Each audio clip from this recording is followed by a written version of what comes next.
So I'm going to begin right now. We will complete chapter 9 today. And actually, I had the chance with the other group to review the homework problems as well online. So let's get started and move on. As I explained yesterday, guys, this chapter is about studying the relationship between two variables and whether there is a linear relationship between two variables or not. What we meant by linear relationship is to have a relationship like that. For example, if you plot points,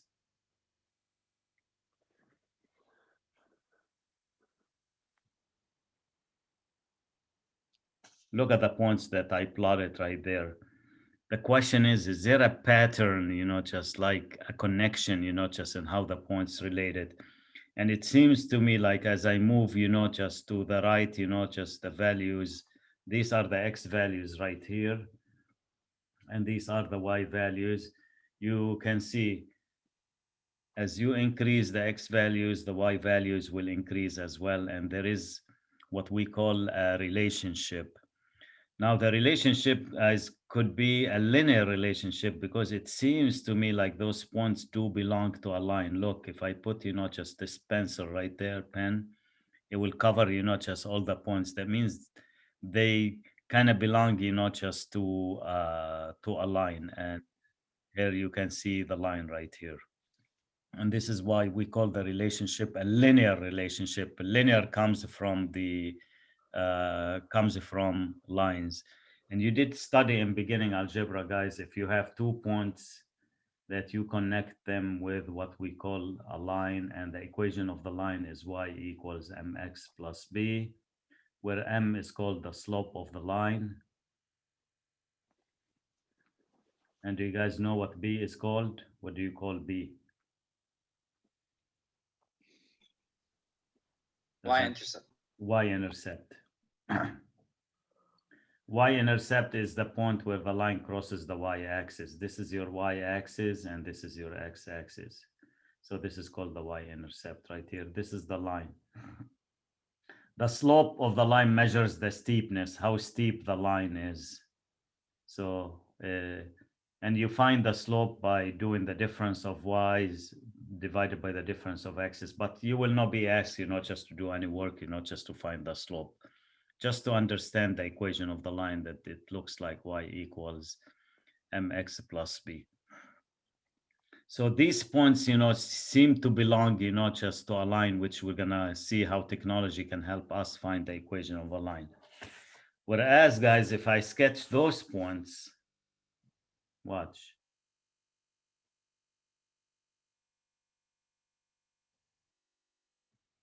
These don't seem to belong to a line. I mean, if they belong, just to a line, well, show me how to sketch this line. Well, probably one students will tell me, Mr. Bazzi, here's a line. Well, I'll tell the students you missed half of the points. Then another students will tell me there is a line. Then I'll tell the students you missed, just have the set. That doesn't look like a line. So that's not a linear relationship here. But let's give you another example here.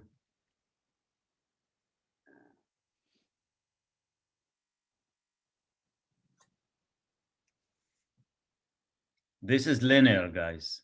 There is a linear relationship. It seems to me like as the x values increase, the y values increase. But if I ask you to sketch a line, that represents, those points, probably one students will tell me that could be my line right here. And I'll say no, because you didn't cover, the bottom 4 or 5. Well, another students will say this, and I say no, because you didn't cover the top. So what do you think the best line would be to represent those points?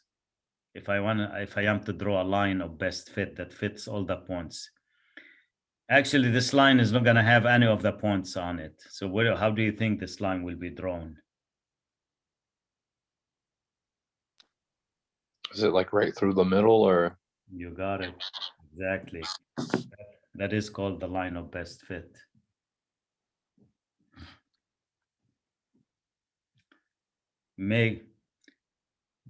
So it's right in the middle. It's as close as possible to each of the points, and that's what we call a line of best fit. Now, There are situations where you can get the perfect linear relationship, guys. If you have those points and you are asked to find a line that represent them, well, I can easily draw a line that passes through all of them. The linear relationship here is called perfect. We say perfect line, perfect linear relationship. But that doesn't happen, just all the time.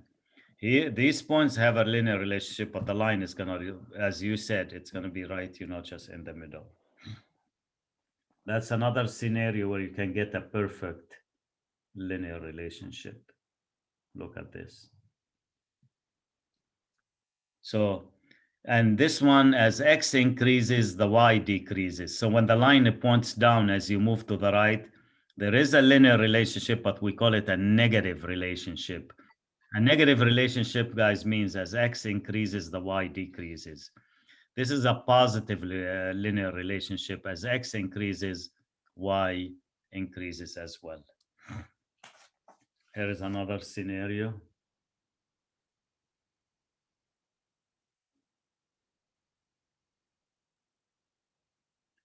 If I am to sketch a line of best fit here, guys, it's not, I'm not going to be able to sketch one line that covers all of them, but I can do my best. And my best will be just to do this probably. That would be my line of best fit.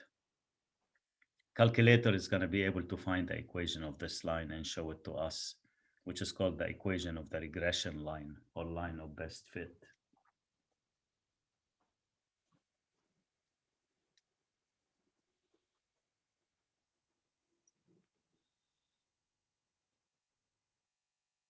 Not all variables are connected, guys, with the equation of the line. It's not all the situations that one value increases, the other one increases or decreases, so you can get an equation of a line. It changes, but when you have a situation as x increases, y increases steadily, or if you have a situation where as x increases, y decreases steadily, then we have a connection through a line. And that's the goal of this chapter, is to study those connections, the relationship between the two variables. So I'm going to begin, guys. I have two data sets here, x values and y values. I'm going to show you how we can use the calculator to sketch those points, and not only to sketch these points, to do a scatter plot and to find the equation of the line that fits them the best. So let's begin here. First of all, you have to enter the data, the x values in L1 and the y values in L2. So you go to Stat, Edit, and I'm going to put the values, clear L1, and I'm going to clear L2 here.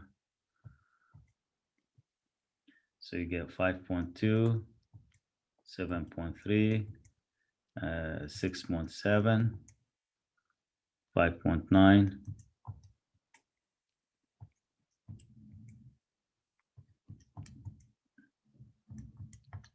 So these are the x values. Let's enter the y values now. 3.3, 5.9, 4.8, 4.5, 4, 7.1, 3.6, 6.1. Okay, so we have the x values and the y values. I want to plot those points. Rather than plotting the points by hands, guys, you learned, just in beginning algebra, how to plot the points. For example, if you have x 3, 5, you will just go 3 units to the right and 5 units up. And then you do this, you do that, and that's your point, and so on and so forth. Well, we're not going to do it with those. That's a lot of work. So we're going to ask technology to do that for us. First of all, you put the x values in L1, the y values in L2, and you're going to get 8 points, guys, because I got 1, 2, 3, 4, 5, 6, 7, 8. So you're going to get 8 points. Second, you have to do this, and all the information I'm talking about are written, just in this handout. You have to go to press second and y equals, press enter. You have to make sure that this is turned on, stat plot 1 is on, and you have to select this type, the first one. After you do that, guys, all you have to do is just press on zoom and then number 9. Let me just clear this first. zoom, and then number 9. And you can see the dots. 1, 2, 3, 4, 5, 6, 7, and then 8. Okay. Does it look like there is a relationship, guys? It looks like there is a relationship between the x values and the y values. And it looks like it is a strong relationship. As x increases, you notice, guys, that the y values increase as well. Now, how strong this relationship? This is the first question in chapter 9 that you'll be asked to do. To comment on how strong or how weak the relationship between x and y is. So there is a value that we call sample correlation coefficient. It's called R. We're going to find this value, guys, and based on the value of R, you will be able to tell whether this relationship is strong, negative, positive, etc. So let me show you how to find the value of R now. R is called sample correlation coefficient, and it is used to determine whether the relationship between the variables is strong, positive, negative, or weak relationship. In order to find the value of R, guys, you need to set up your calculator once and for all. You don't have to do it again unless if you reset your calculator. You need to press on the second key and press on number 0. And you're going to get this catalog. I would like you to scroll down until you see diagnostic on.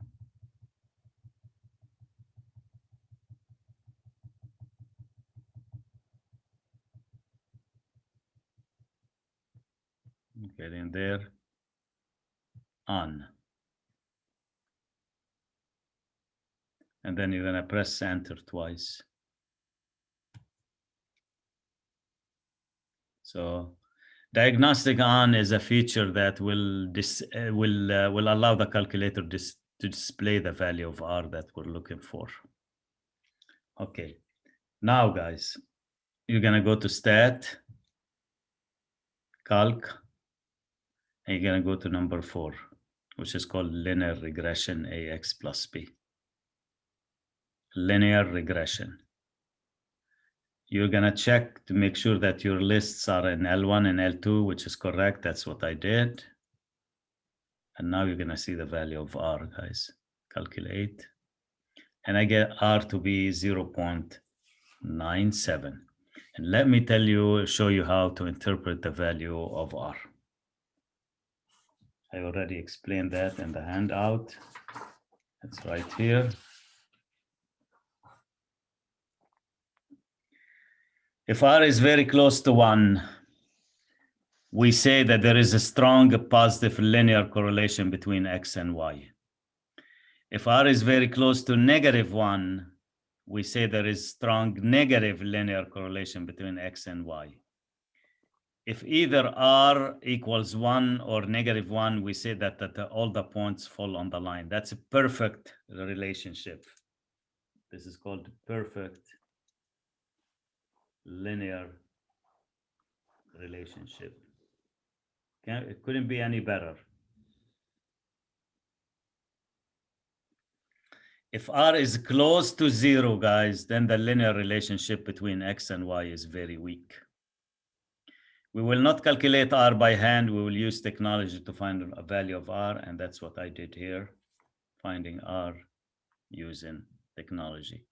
Not only this calculator did find R for us, guys, but it did find the equation of the line of best fit. Look, guys, it displays Y equals AX plus B, where A is 1.26 and B is -3.296. So the equation, guys, will be Y equals 1.26x minus 3.30.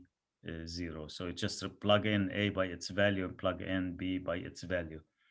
If you guys want to see, let me go to zoom. So zoom and then number line will show you the scatter plot.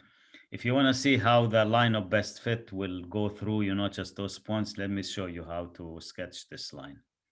If you go to Y equals, and what did we say the equation? It was 1.26x. Here's how you find x, guys. It's right here. This is the x right there. and then minus 3.3. Let me show you guys. You're gonna see the line in action now. Watch. This is the line of best fit. The calculator does all the work in the background to come up with the equation of the line that best fit the data. It couldn't be any better fit. That is the what we call equation of best fit line. Okay, so any questions about R, guys, and how to find R? You must, turn diagnostic on, put diagnostic on, and to find R, you just put the data in L1 and L2, then you go to stat, and then you go to calc, and then number 4. Again, scroll down and hit calculate, and here you go. Not only you get R squared, which we're gonna use later, and then you get the equation of the line, which is y equals ax plus b. What I'm gonna do now, guys, I'm gonna do an exercise that covers everything that you need to know in this chapter, which is coming, just the next exercise. All right.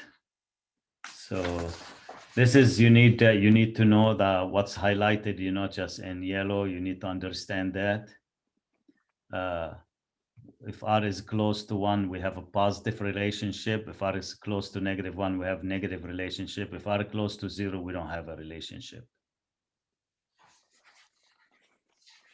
All right. What I would like to do now, guys, that's what I did with the other group. I have this example, and this example is going to enable me to explain everything that you need to know in this chapter. So we're going to do this example together and cover all the aspects of this chapter.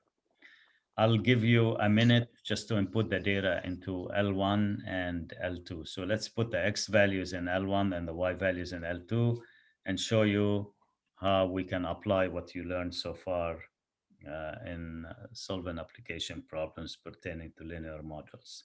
So I'm just gonna pause recording for a second. So X is the age of a child and Y is the number of irrelevant responses on a standardized test. Let me ask you a question before we continue, guys. Do you think there is a connection between the age of a child and how many irrelevant responses they would answer on a standardized test? Would you agree that as they become older, they'll become wiser and they will have less irrelevant responses, on a standardized test? Do you think this is the case? But when someone is 2 years old and you ask him to do a standardized test, don't expect them to think wisely. They're just gonna scribble, just answer choices here and there. So there is a relationship, and the relationship should be negative, guys. Why negative? Because as the child gets older, they're gonna become wiser, smarter, so they're gonna have less irrelevant responses on the test. That's a negative relationship. But we don't have to guess anything, just out. We're just gonna do the math. So we got the X values, we got the Y values in L1 and L2. The first question, guys, to create a scatter plot for the data using your TI-84. And let me show you how we do that. I got my data, so you just go to Zoom, guys, and number 9. There you go. Oops, let me just clear this line. This line doesn't belong there. So Zoom and then number 9. Okay. The next question, guys, is to find the correlation coefficient from the sample R and then comment on the relationship, make a comment on the relationship. So how do you find R?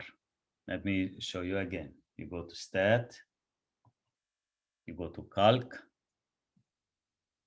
you go to number 4. There.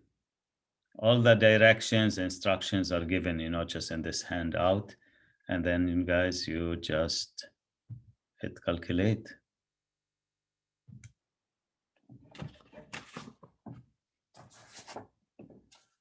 And eventually, guys, we're gonna need all those values in the problem. So I'm gonna write them down. So this is R, negative 0.97. I'm gonna write R squared because I need it later. Yes? I get the A and I get a B, but I don't get an R. Why? Because you didn't do the diagnostic on, because I asked you to do that. Oh, okay. You have to do second, 0, and then turn diagnostic on. And then when you do it, you're going to see A and everything else.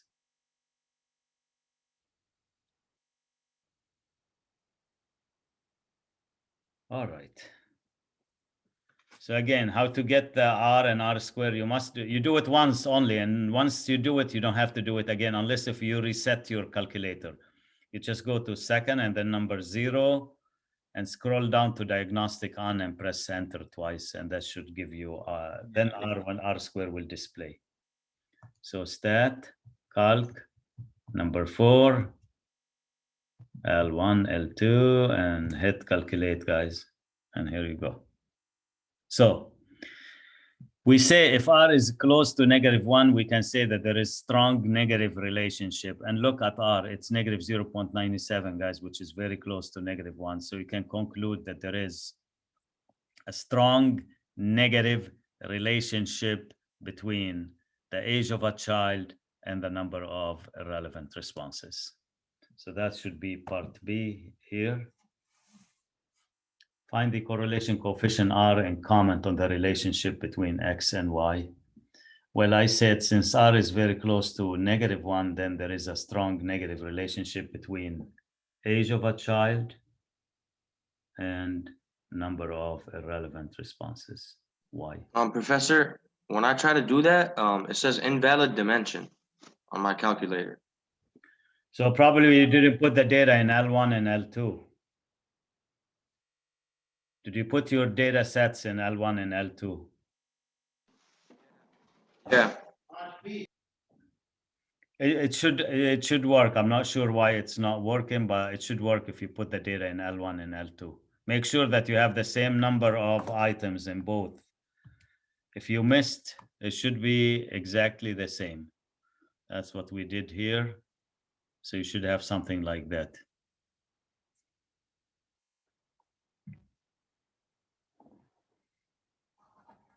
All right. Find the equation of the line of best fit, the regression line. Use your calculator and the steps explained above to derive the equation. Well, we already showed you how to find the equation, guys. It's y equals ax plus b. And we've written this down, so I'm going to write it down. Y equals, okay, ax plus b, guys. And we got a and b, which is negative 0.963 x plus b. B is 17.3, guys. Now, since this equation was derived from a sample, then we call it y hat. They just decided to call it y hat just to say that this was derived, just using data from a sample. And we did use the sample, guys, to derive the data. This is called the equation of the regression line, or it's called the equation of least squares lines, or it's called the best fit line.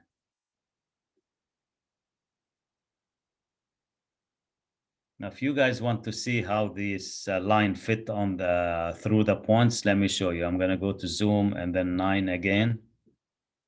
And I'm going to show you guys how the line goes through the points. Just go to y equals and enter the equation of the line. For the negative sign, enter the negative sign, negative 0.963. X is right here, guys. And then plus 17.3. And watch, hit the graph. Look, you hit the graph right here. That is the line of best fit. That's the equation of the line.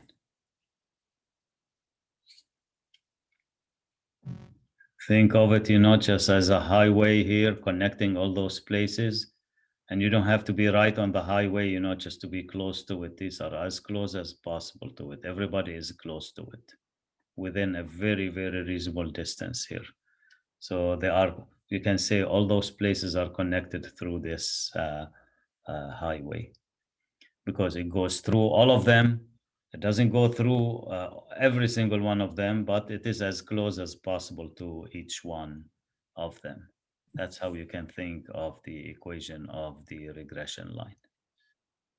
Could you Any go through that, questions? what you did on your calculator? Because I was following along, and then I went to graph, and my graph didn't pop up. Let's see. So now there is one more thing, guys, that we have to do before we almost wrap up this chapter is what we call, we're going to perform a hypothesis test. And let me give you some background of what I mean by that, doing hypothesis test. So, okay. Let me just listen to me for a couple minutes, guys, before we get into this, and I'll explain to you what this is the highlight of that chapter. Actually, that's the most important thing in this chapter. Okay, we did find R for this question, and it turned out to be negative 0.97. But remember, R was derived from a sample. It's called sample correlation coefficient.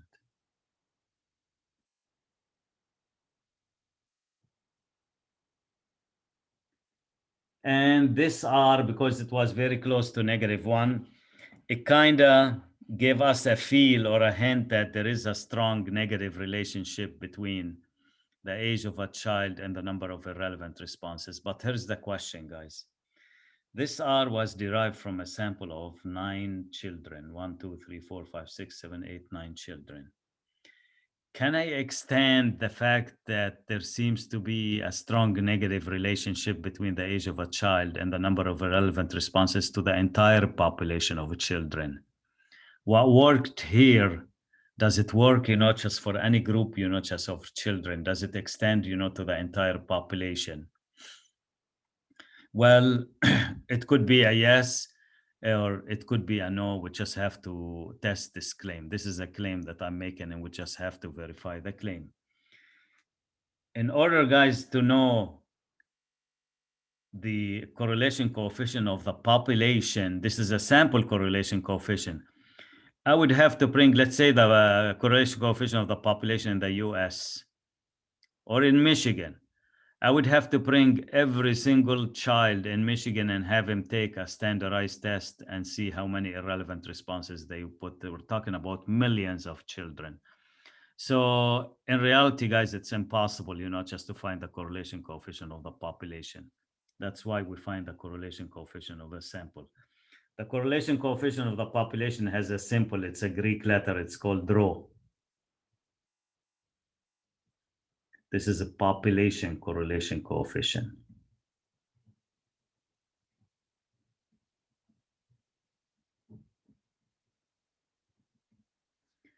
As we agreed, guys, that we cannot find the correlation coefficient of the population, but we can use the sample correlation coefficient to make conclusion about the population correlation coefficient.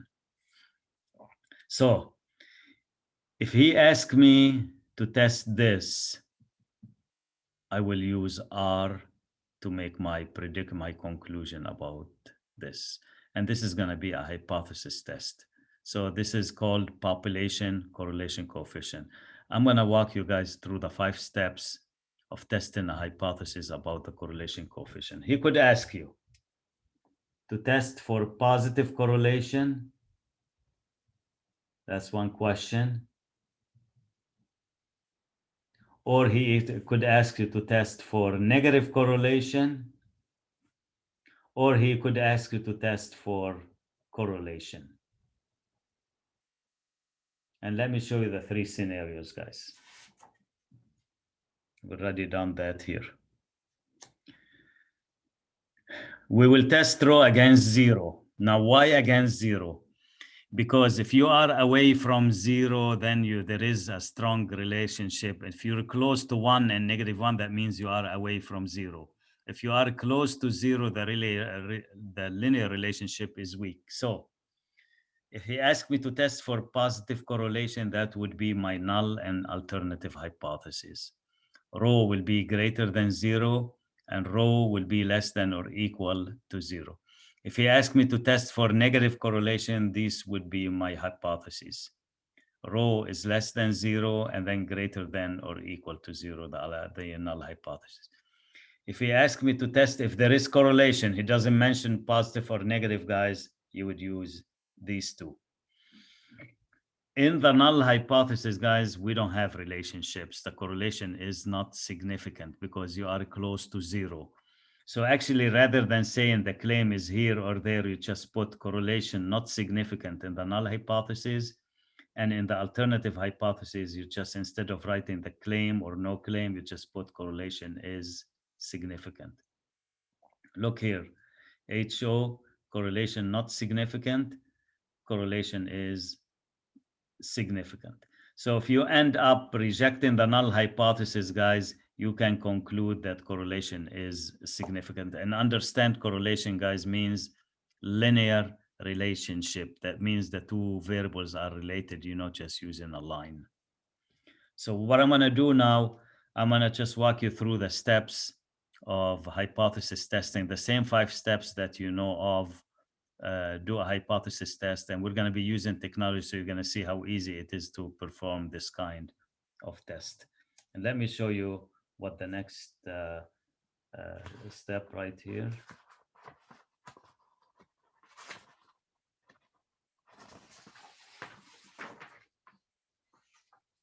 Okay, D, at the 1% significance level test for what? Negative correlation. So would you guys agree with me, for negative correlation, we need HO and HA to be like this, less than 0 and greater than or equal to 0. And we say here correlation is significant right here. We don't put the claim as you used to in chapter 7 and 8, just put correlation is significant.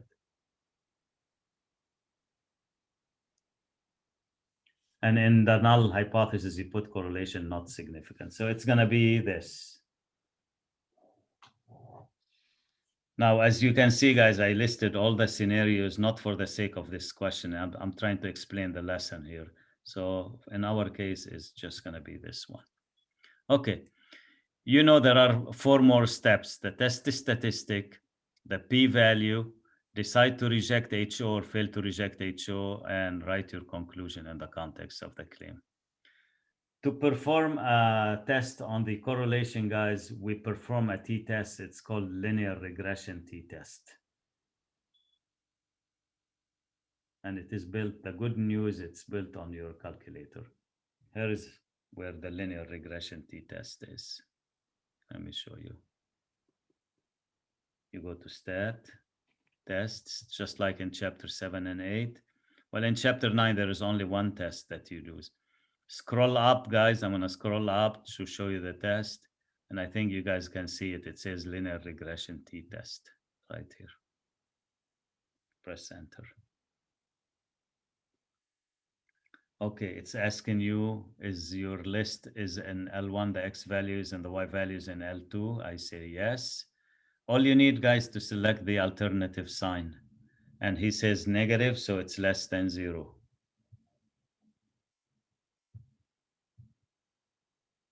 There you go. And now hit calculate. Okay, here is the test statistic. T is negative 10.743. And look at the p-value, guys. I'm going to write it down and interpret it in a second. 6.656 E minus 6. And not only the linear regression t-test will give you the p-value and the test statistic. It gives you the equation of the regression line, A plus B. But the one who programmed, you know, this decided to call his equation of a line as A plus BX. So B is the number that attaches to X and A is the standalone. So your B here will be negative 0.96 and you put X, and then the A is 17.296. And look, guys, if you scroll down, you get R squared, you get R, you get all those values, okay? Now, how do you interpret this one? E minus 6 means you have to move the decimal point 6 digits to the left, so it will be, which is less than alpha, of course. that is less than alpha. So we reject HO. Okay. When you reject HO, guys, here's what you say. It's a generic language that you're going to have to say in every single problem when you reject HO. If you reject HO, then you can conclude that the correlation is significant. That's it. So you say there is enough evidence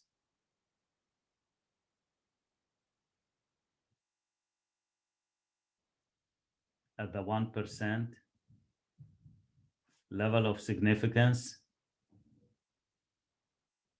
We don't use the word support the claim, so we just use to conclude that correlation is significant.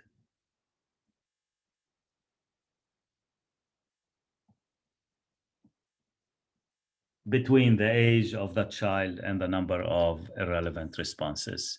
So this is how we perform the test using your calculator and using the p-value approach. Let's say the p-value, guys, turned out to be 0.335, which is bigger than alpha. Then you fail to reject the HO.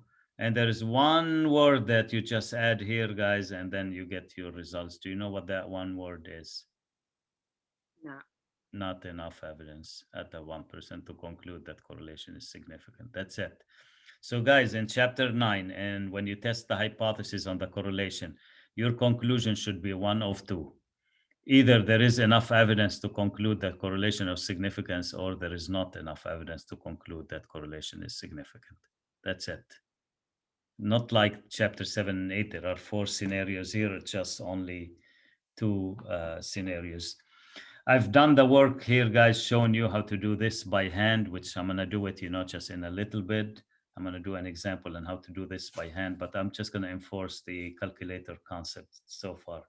So here's what we learned so far using the calculator. You should be able to find R.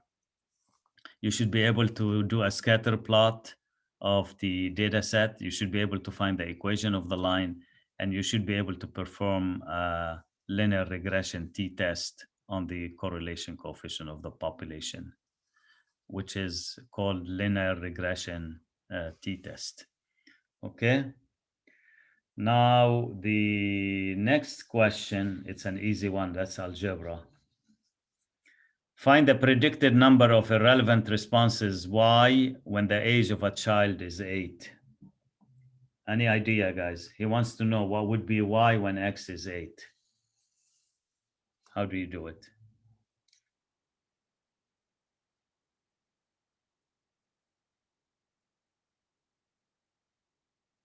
You already have the equation of the line. So So what if do we you have do? don't we just, God, I don't Yeah. even know. If we have the correlation, are we able to just punch in the values of X and then find it? No, well, actually, it's easier than that. Look, you have already the equation, which is this. 17.3 minus 0.963x. You just plug in x equals 8 because he says what would be the number of irrelevant responses when the age of a child is 8. So we just use the slope intercept form, basically. Yes, we just use the equation, yeah. All right, so let me just show you. So that's what I did right here. When x equals 8, you just plug in the 8, guys, as you can see, and you can see the answer is 9.59, or approximately 10 questions, 10 answers that are irrelevant. This is called the predicted value because you're using an equation to predict the value. But when you look at the actual table, guys, these are called the observed values, actual values. These are actual. You had someone who was 5, and that person had 13 irrelevant answers. You had a child whose age was 7 taking the test, and he had 11 irrelevant answers. These are called the observed values. 11 is called an observed values.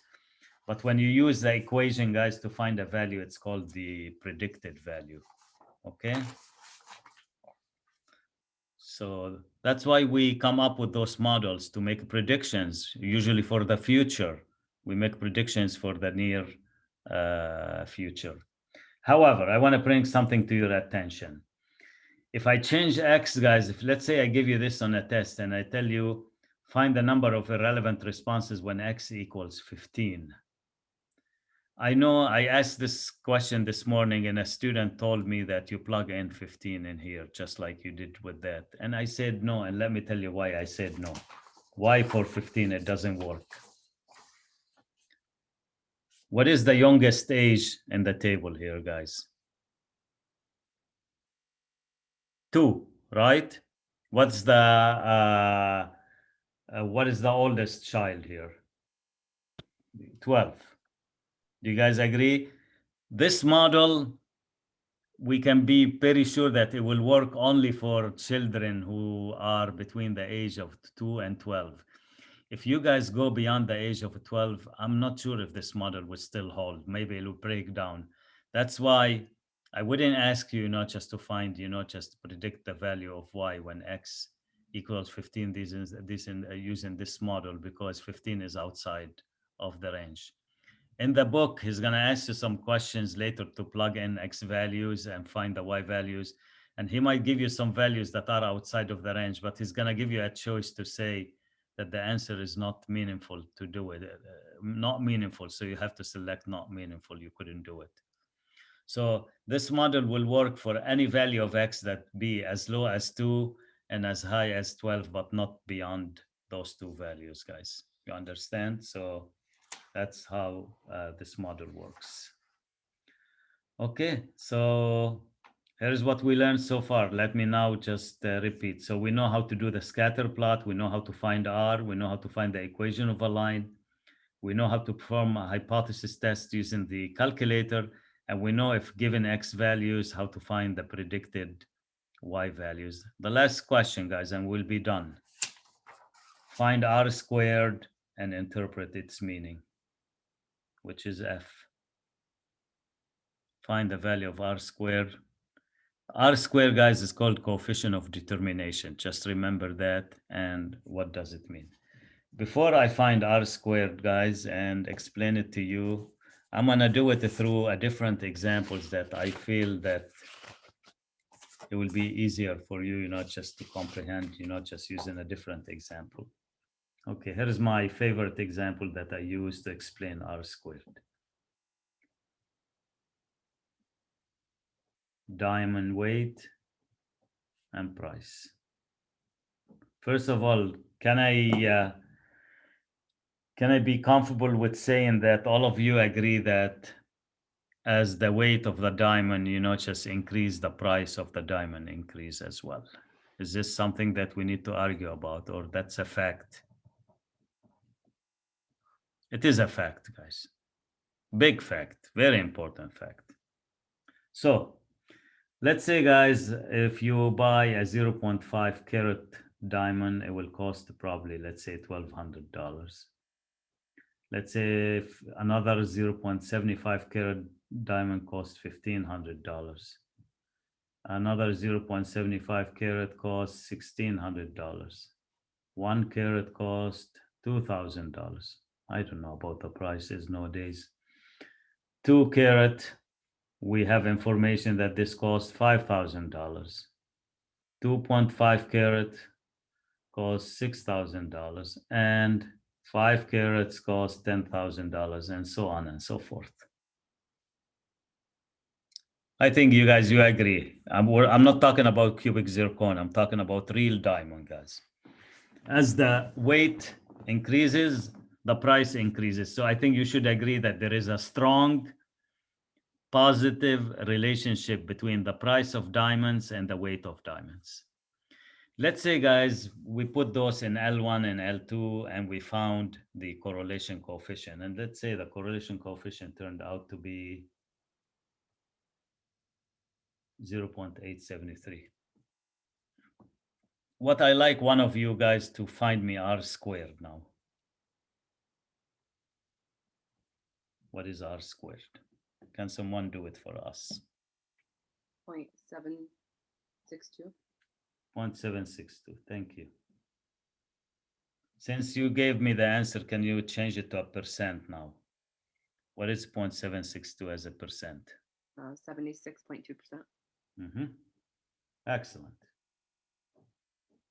Okay, let me tell you what this means. I chose this example because it's easy for students to comprehend the meaning of R squared from this example. And then we can translate what we learned, just to the problem that we're working on. The 76.2% means 76.2% of the variation in the price of the diamond can be explained by the variation in the weight. So 76% of the time, you can explain the change in the price by the change in the weight. So the weight, guys, does not determine the price only. It's not the weight, it's just the weight that determines the price. There are some other factors. We said 76% of the story can be explained by the relationship between the weight and the price. But there is another 24%, guys, because if you go to 100%, I need another 24% from 76%. Cannot be explained by the relationship between the weight and the price. And I think you can help me out, guys, figure out what those 24% are, because there are some other factors that determine the price of diamond, not only the weight. Can you help me list some other factors that determine the price of diamond? Clarity. Clarity. Excellent. That's a very important factor. What else? Cut. Cut. See, the girls now are talking. They know about diamond. What else? Origin. Okay. Probably that's another factor. Where it came from. Color. Color, yes. Okay, give me one more factor. Carat.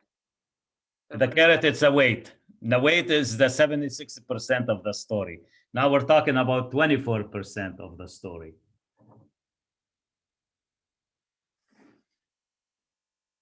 Shape.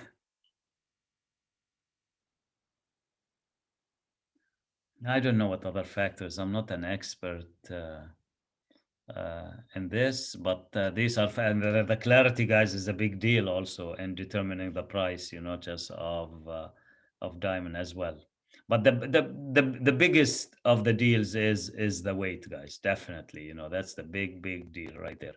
So I can say 76.2% of the variation in the price of diamond can be explained by the variation in the weight of diamond using the regression line. The other unexplained factors are 24%. And since we're familiar with it, we were able to list them. We cannot list them all the time. Sometimes there are factors that we don't know about, guys. So we just don't list them. And for our situation, guys, if I find R squared was 0.94, as you could see on the calculator. Let me show you what R squared was. There you go. It's right here, 0.94. So you say, we're talking X is the age of a child and Y is the number of irrelevant responses. So you say 94% of the variation in the number of irrelevant responses can be explained by the age of the child, by the variation in the age of the child. So it's Y then X when you're stating that? Exactly. Excellent. You brought up a very important point. You start with Y and then X, 100%. So that's what I put there. What did I say here? You can also state 95%, 94% of the variation in the number of irrelevant responses can be explained by the variation in the age of the child using the regression line. That's how you interpret this one. So as your classmate says, guys, you say 94% of the variation in the Y variables can be explained by the variation in the X variable. Remember, the X variable is the independent one. The age of a child is independent. You cannot, it's independent. You cannot control that. We're all gonna age, whether we like it or not. The dependent fact is what you can control is the number of irrelevant responses on the test. Okay. So R squared is called coefficient of determination, guys. If they ask you in the book to find the coefficient of determination, it is R squared that we're asking for. All right. Okay, what I'm gonna do now, guys, I'm gonna enforce this example with another one and answer the same questions again. So let's do example 2 together. Let X represent the average annual hours per person spent in traffic delays. We all spend, well, luckily we don't live in California in those places, but let's see how this one works here. So X is the number of hours someone will spend in traffic delay. And while waiting in traffic, guys, your car is running, your engine is running, so gas is going to be wasted. These are the number of gallons. So these are the observed values. Okay, just going to pause for a minute to enter the data, guys, and then we can continue with this problem. Let X represent the average annual hours per person spent in traffic delay, and let Y be represent the average annual gallons of fuel wasted per person in traffic delays. Find the correlation coefficient. Okay, so you go to stat, number 4, calc, number 4. Actually, number 8 will do it as well, but just use number 4.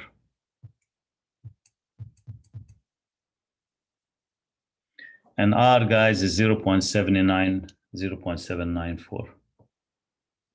There you go. If he asks you to comment, interpret the relationship, you can say there appears to be. I have a quick question. Mhm. So I did the exact same thing. I entered my data correctly, but then I did the same thing, linreg, and my R came out to be 0.58. That can't be the case. Let's see. So we have a data on the temperature on randomly selected days and the number of absences an employee will take off of work here. Like when it is 72, you record 3 absences. When it is 90, you record 10 absences, and so on and so forth.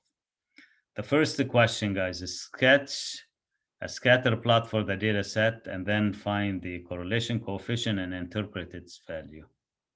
Okay, to sketch the plot, just put zoom and then number 9. That's it. Now, if he gives you this question, the homework online, guys, you're gonna see four visuals, 4 graphs. You just do this on the calculator and then you match it with one of the graphs, just in the answer key, and then you select the one that looks pretty much, just like this. Now we need R. To find R, I have to go to stat, calc, number 4.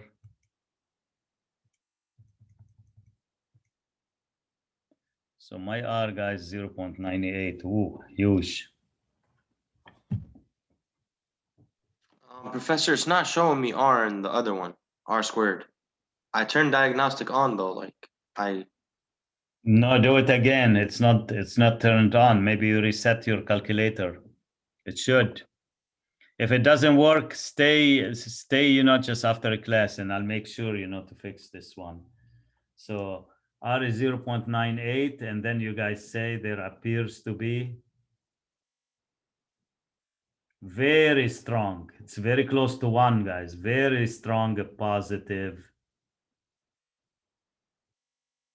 correlation between temperature and number of absences from work.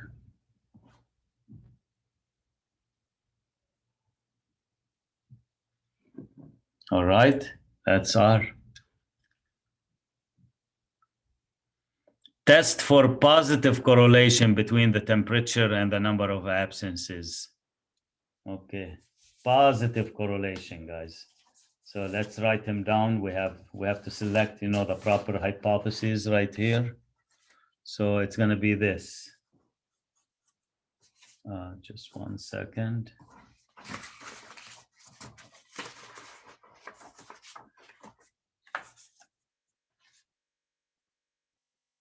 So it's going to be HO. I'll write it down. Rho is less than or equal to 0. Correlation not significant. So if you don't reject HO, guys, that means we don't have significant correlation. And HA rho is greater than 0. And why am I doing greater than 0? Because it says use positive. Positive, guys, means greater than 0. Correlation is significant.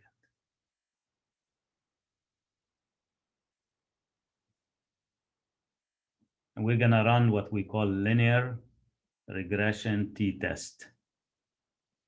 Okay, let's run the test right here. You go to stat, tests, scroll up, guys, and it's number F, a letter F. L1, L2. I'm trying to make it convenient for you. I'm putting everything in L1 and L2 so you don't have to change even this. And just choose greater than 0. The only thing that you need to be aware of is just how to change this one right here. And hit calculate, guys. And T is 13.031.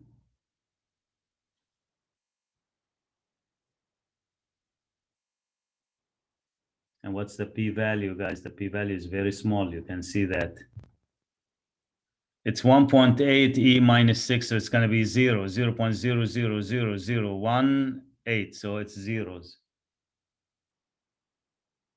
Less than alpha, we reject HO.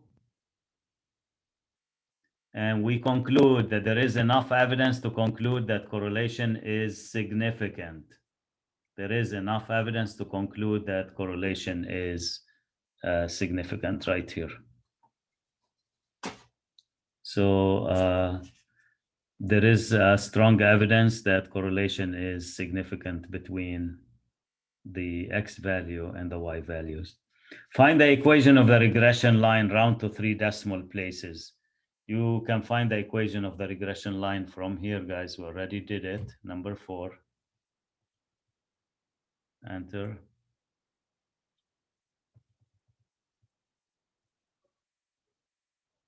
So Y equals, let me just copy it, 0.449x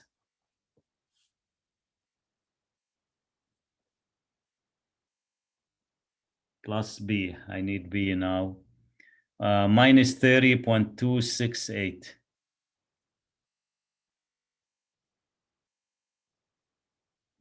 That is the equation of the regression line.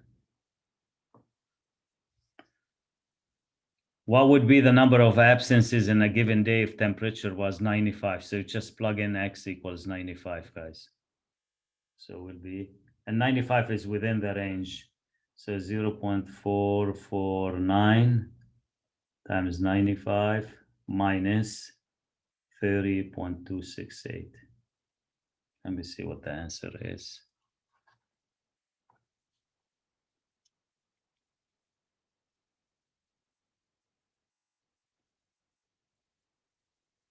All right. 0.449 times 95 minus 30.268. I have a question. Mm-hmm. Why, in the problem before that, we used y equals a plus bx? Oh, it doesn't matter. You can use either one. You're going to get the same thing. Or to be the same answer? We use a plus bx because we use in the other program, and the one who wrote the other program displayed it as y equal a plus bx, but he swapped the value of a and b. They're not the same as you're doing right now, so you get the same results. So in other words, it doesn't matter. Just follow the prompt on the window, just exactly what you see, just follow that and you should get the correct line. So I got 12.4, guys. 12.4 absences. So about 12 days. Find the coefficient of determination and interpret its meaning, r squared. Okay, let's see what r squared is. I can take you back to step number 4 and get it. Or you can even square r by yourself, guys. It doesn't matter.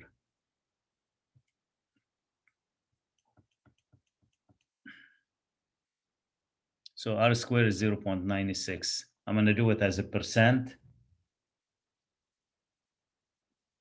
So you can say 96% of the variation and the number of absences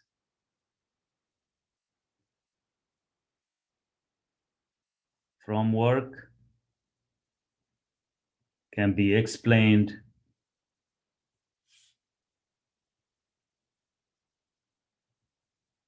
by the variation in temperature.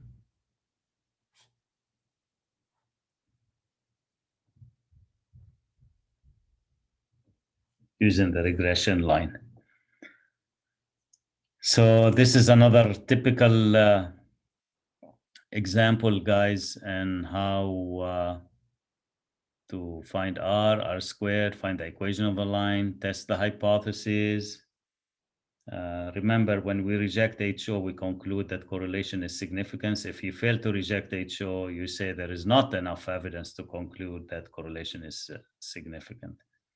And all the questions that I did, we ended up rejecting HO and concluding that correlation is significant. So in summary, you need to know how to find R. You need to know how to find R squared, interpret their meanings. You need to know how to test for correlation, whether positive, negative, or correlation. You need to find the equation of the regression line. And if he gives you an X value, you should be able, guys, to plug in the X value and find the Y value. This is pretty much it for this chapter. I just want to bring one thing to your attention. If two things are related, guys, it doesn't mean that one causes the other to happen. For example, we all know that there is a strong relationship between smoking tobacco, smoking cigarettes, and lung cancer. And the first thing that the doctor, just will advise the patient, just stop smoking. We know that there is a strong relationship between lung cancer and smoking tobacco, but that does not, you cannot imply, guys, that smoking tobacco causes lung cancer. Not all people who smoke cigarettes, just end up, just with lung cancer. So not the first action doesn't cause, the other one. It could in some instance, but you cannot generalize and say that this is, just a fact, just of life, that anyone who smoke is going to eventually, just get, just develop, just lung cancer. So this is a statement about correlation and causation. So they're different, just statements. The fact that two variables are strongly correlated does not in itself imply a cause and effect relationship between the variable. Okay. One more thing I would like also to bring to your attention before we go to the homework and try to do a couple problems online. These are called the observed values right here. These are called the observed values that you get. And when you use the equation, we get what we call the predicted values. And there is a difference, guys. Sometimes, just if the difference is very little, that means the equation of the regression line that you came up with is very, very good one. But if there is a big difference, it means that it is a good one, but not great. So for example, here, guys, when the temperature is 90, the number of absences is 10. Let me use the regression line and see what would be if I use the regression line with 90, if I get 10 again. Let me see.